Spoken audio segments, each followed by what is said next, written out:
Welcome back to Real Estate with Mariah and Spence, where we answer all of your real estate questions and talk about all of the real estate topics.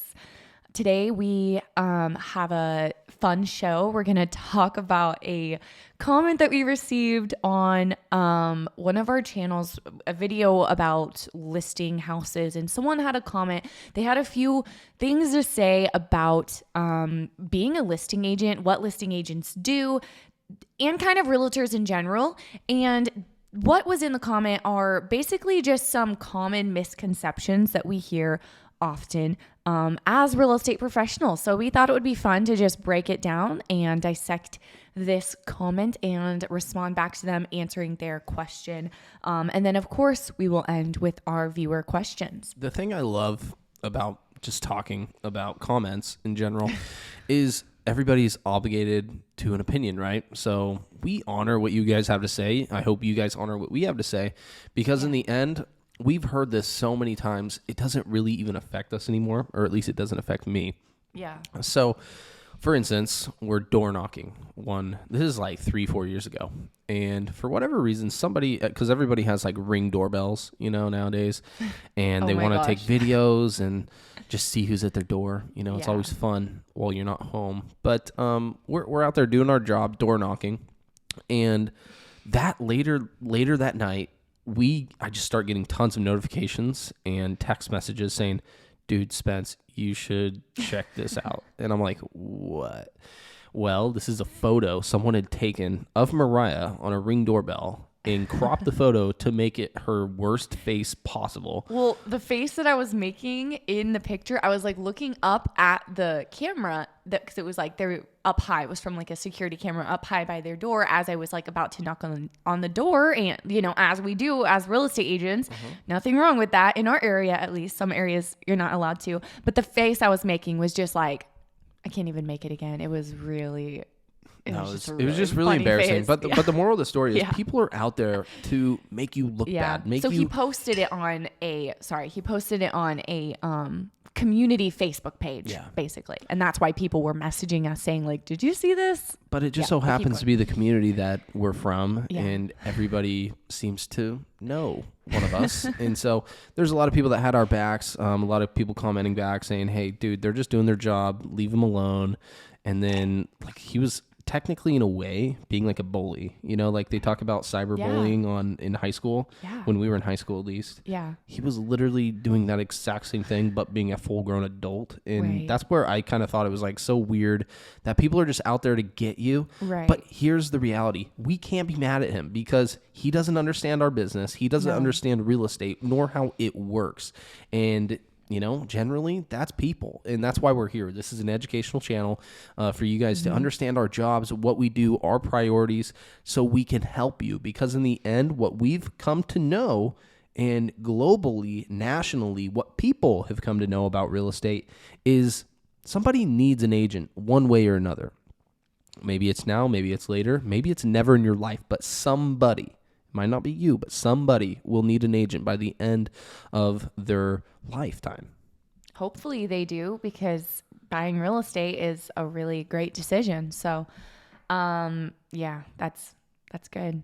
There's definitely, the moral of the story is there's definitely a lot of misconceptions about real estate and things. Like when I read a comment like this one that we received here, when I read this, it just makes me think that this person, they obviously don't know much about our industry or know anyone closely, at least, that's, involved in the industry, because it's just not how it works. So let's get into that, and we'll respond to this by kind of breaking it down and talking about what it is that listing agents do. Yeah.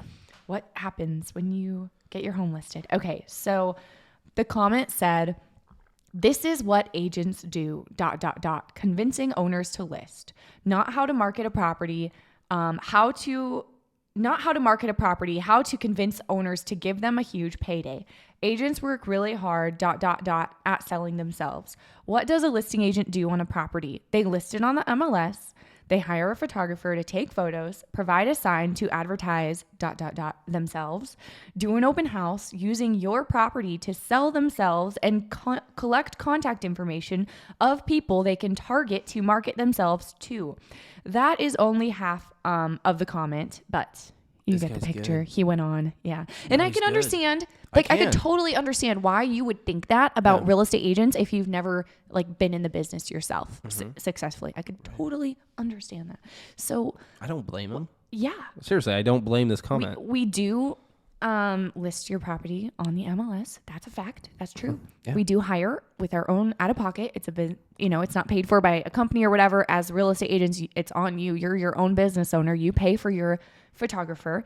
You're nervous. I'm going to hit that. I'm very nervous. You're about ready to hit your cup over. Got my laptop over here. Hands. I know. I shouldn't have cups like on the other side. I have so much glass here. Okay. Anyway, I won't knock it over. I promise. Okay. Sorry to cut you off. Keep going. We do hire a photographer that is on us to pay for, schedule, whatever, all of that. Right. Some agents don't, by the way. Some agents do not, and you should not hire them. You'll know when it's not a professional photo. Then do an open house. So as far as open houses go, what are your thoughts on this? As an open house? Well, he was saying they're just for agents to get their business. Well, I mean, technically, we don't really do open houses. No, and there's a reason. That comment he just made is pretty much accurate. Yeah, that part is true. Seriously, I can't blame him for saying that. He's educated in some way. Yeah. Because an open house in reality is just to gain buyer contacts for that agent holding the open house. Sometimes the listing agent who you've chosen to sell your house doesn't even show up at these open houses. They don't even hold open houses.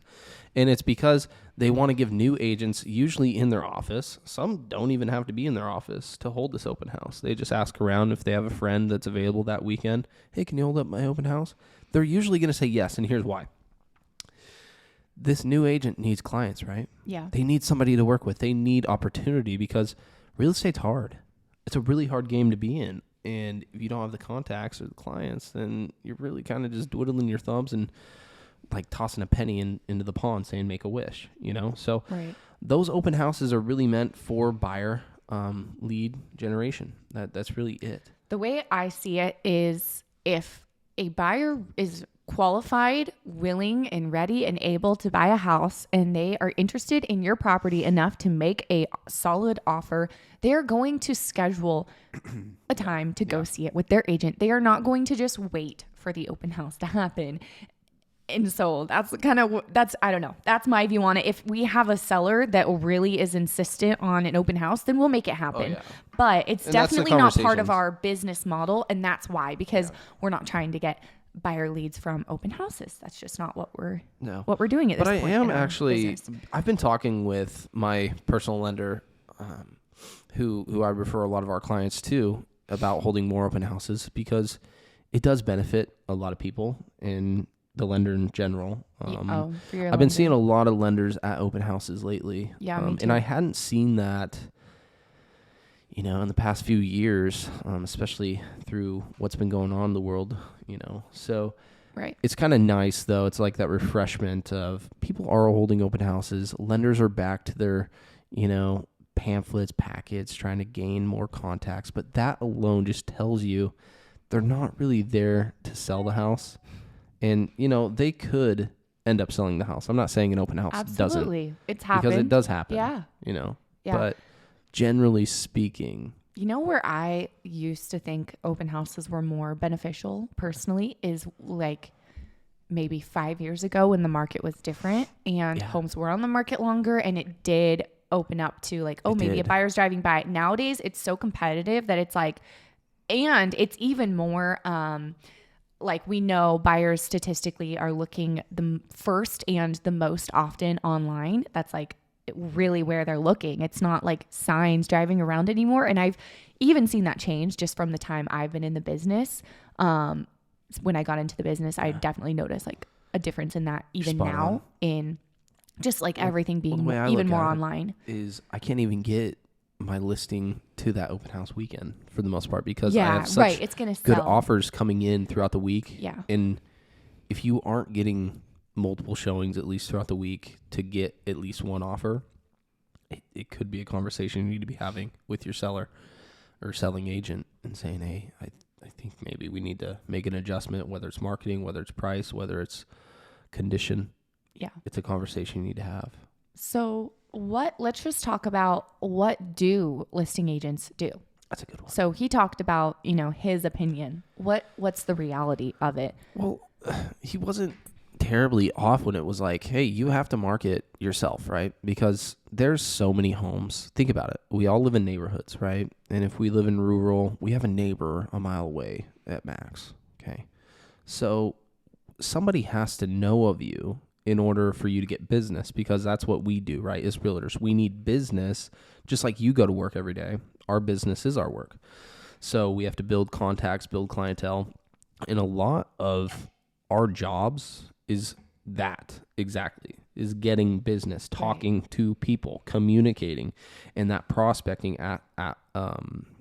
aspect of the job is huge and important. That's a lot of the majority of my time, honestly, is the prospecting, because I know there's so many people in this world, and it's like I have to remind myself, like, why not me?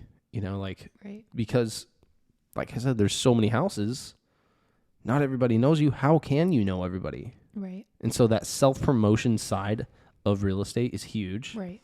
But once you've been in the business for so long, kind of like you have, it gets a little bit easier, right? Right. Or at least it has for you. Right. Not everybody, it gets easier, but if you're intentional about setting it up in a way, then it does. But what do we do as agents, though? As listing agents. As listing agents. Yes. Because buyer's agent, obviously the job of a buyer's agent is different than a listing agent. Yeah. So the big part is prospecting, getting the client, hey, how do I get my foot in the door? And that's what it sounds like a lot of people have complaint about. Yeah. And it's because, like, what is the other option? Because I'm calling people and they're like, I'll call you if I need you. But on my response is like, how are you going to call me if you've never heard of me? Right. Do I badger you with mail? Do I door knock to you? Do I call you on your cell phone? Do I send you an email? How do I get this contact information in the first place? I have to make one point of contact initially, right? Right. Because they don't know me.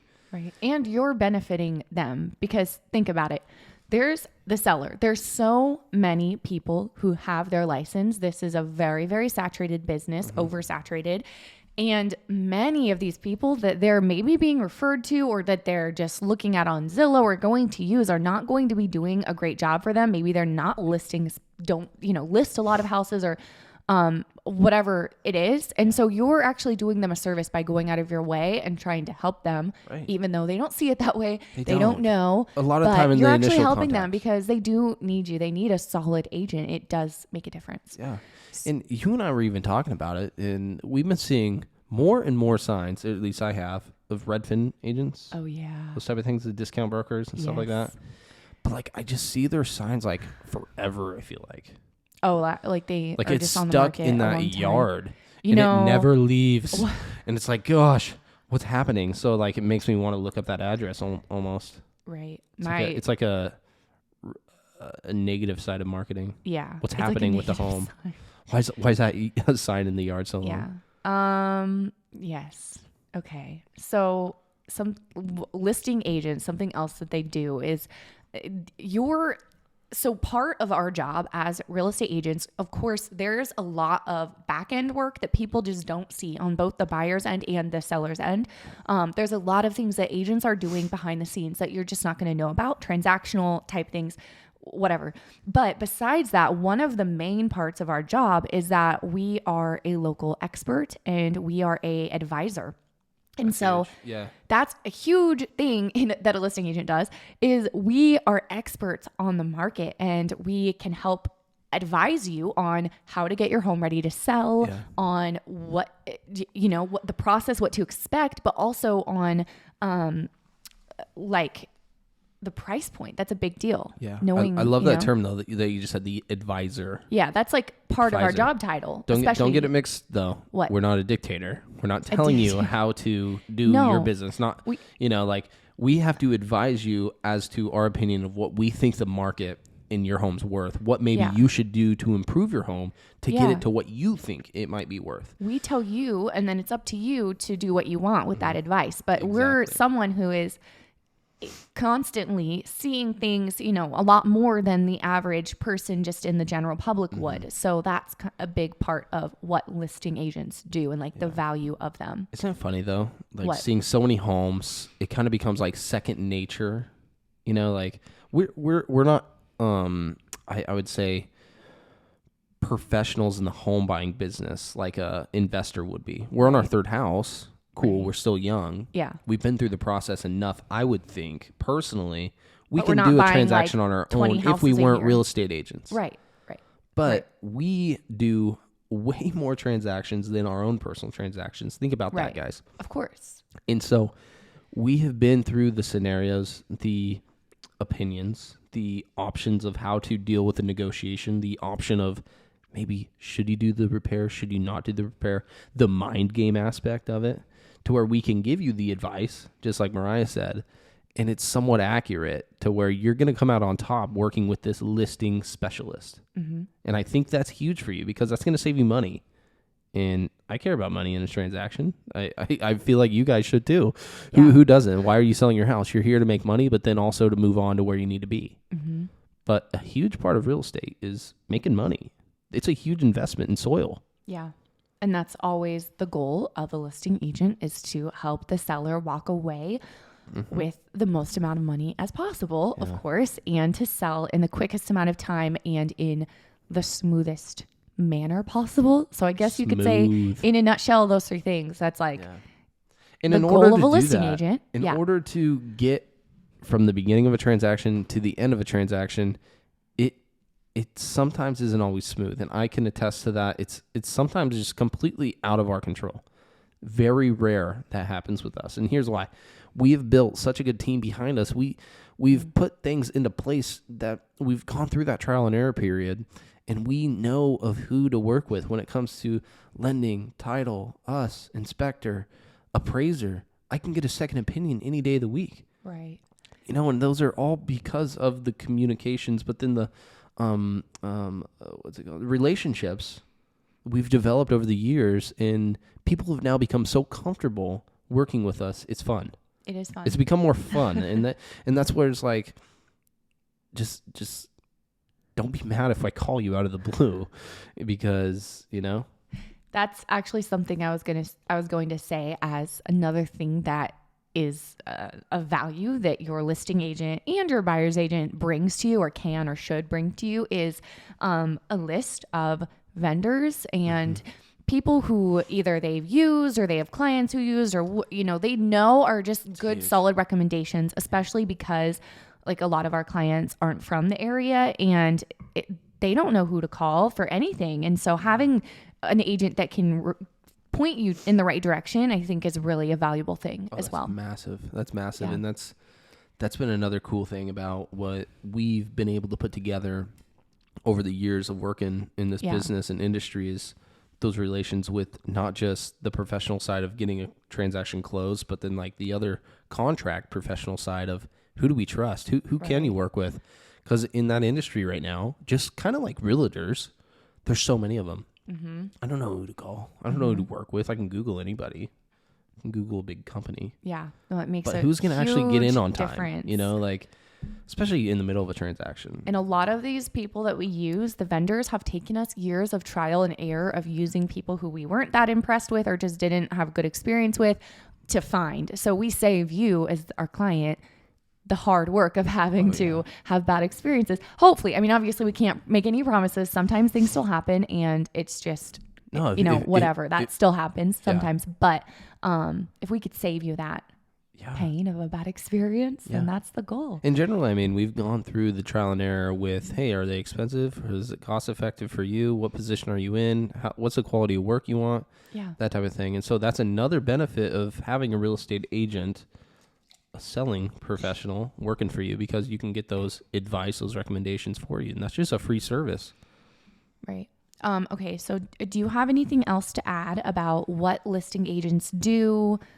Anything you just feel needs to be out there? Any common misconceptions about listing agents that are myths that you want to bust before we get into these viewer questions? It's hard because whenever I get like a confronting message or it's just something over the phone, like I'm able to pretty much deal with it right in the spot rather than not being confronted with something. I don't really know how to even reply to it, because being a listing agent, there's a responsibility in my mind, and my client is my responsibility.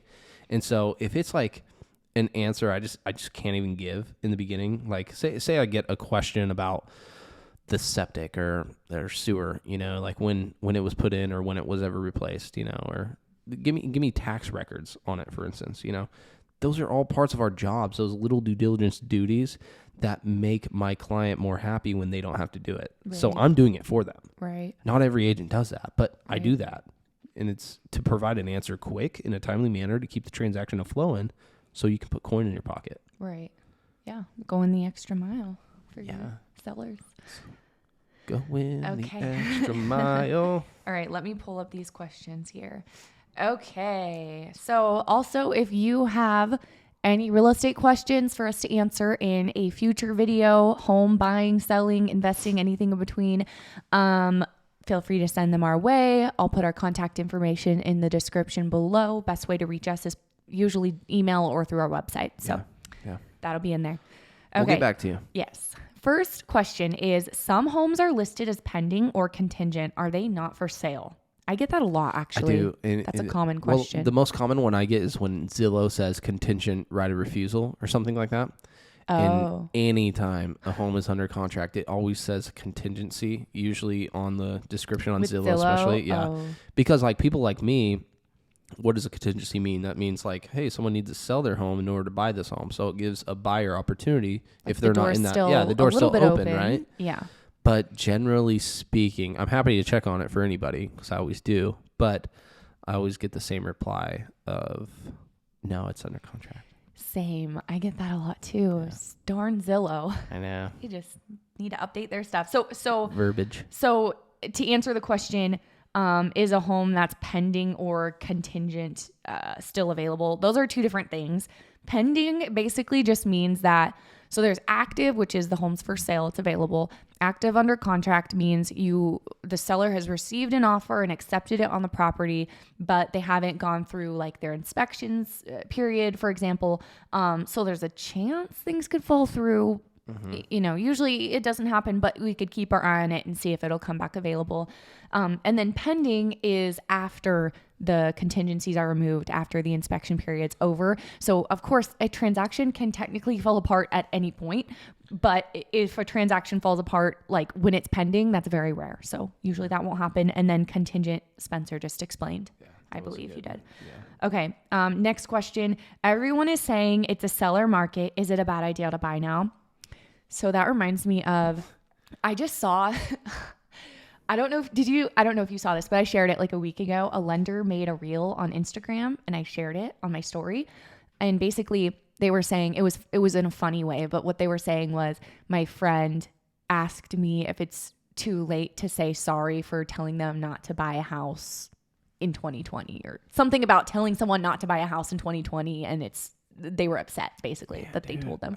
And so, because everyone was saying in 2020, I know. Everyone was saying in 2000, sorry to cut you off. No, you're good. Keep going. Oh my gosh. It's almost fallen. It's the glass. I'm going to move it. Everyone was saying in 2015, when I got my real estate license, don't sell your house. It's about to crash. And then everyone was saying in 2017, when we bought our house, like literally you can't predict this stuff. Yeah, you just can't predict it. And, I think our next show is gonna be for you guys. Should you buy or should you not? Really? You want to talk about it? I think that's gonna be our next week's show. Okay. Because it's a very surreal question that I get, and I've had lots of clients drop out of this market because of that question, and they don't know what to do. What I know, what I'm willing to do is buy right now. That's where I'm at. I got investments into other things. I see the crypto stocks. I see a lot of stock markets fallen over this last few weeks. Not good if you look at it as a global aspect. There's a lot of things going on that you don't really know that tilter. But what I am listening to is interest rates and the Feds, and everybody's all about, they're only going up. They're only going up. They're only going up. I have a prediction they're going to actually settle and go down. I do. I heard But that we too. can talk about that here in the next few weeks. So That's I a think good we're going to idea. have a show, Should You Buy or Should You Not, in 2022. We haven't done that show this year yet. We usually only do market predictions in the beginning and maybe Yeah. at the end. But we're midway through. I think that's a good, that's crazy. You know? I think that's a good thing to talk about. I mean, okay, the way I see it, to keep it short, is there is so much value in homeownership. There are so many benefits to just buying a house and just living in it, holding it, doing whatever you want, just keeping it. Yeah. There's so much value in that. And if you're paying these crazy high rent prices, because I surely do not see rent going down, and I mean, if you look at what's available for rent and I know home prices are high, but it makes it seem a little less painful to buy a home at these high prices than when you're comparing it to what you could rent for, if that makes sense. So Right. I'm just going to leave it there. Like you said, we'll get more into that in a future show. Okay. I think we have a couple more viewer questions, but I think we could just end this video here and, continue wrap it on up. with the next week. I like that. We've been on for quite a while. yeah. We don't want to bore you guys. Yeah. We want We to don't keep wanna you get too interested. long. We want to keep you coming back. And please, this is new for us, for you, new setting. So if you don't like how things are going, maybe the things we're talking about, the comments, please, we don't know any better until you make a comment below. So please let us know. We're in the comfort of our own home. We just moved in about 2 months ago, and we're in this market just like you guys. We have a fresh perspective, and we're obviously local real estate brokers working the Mid-Willamette, Salem area, and servicing all your real estate needs. That's what this is all about. So if you have any questions, we're happy to help. Shoot us that email. Shoot us from our website. Mariah, remind them where to go for our website. VetrisCrawfordRealty.com. And again, I will put that in the description below. If you listen to this all the way through, don't forget to subscribe and hit the notification bell. And we'll see you guys next week. Cheers.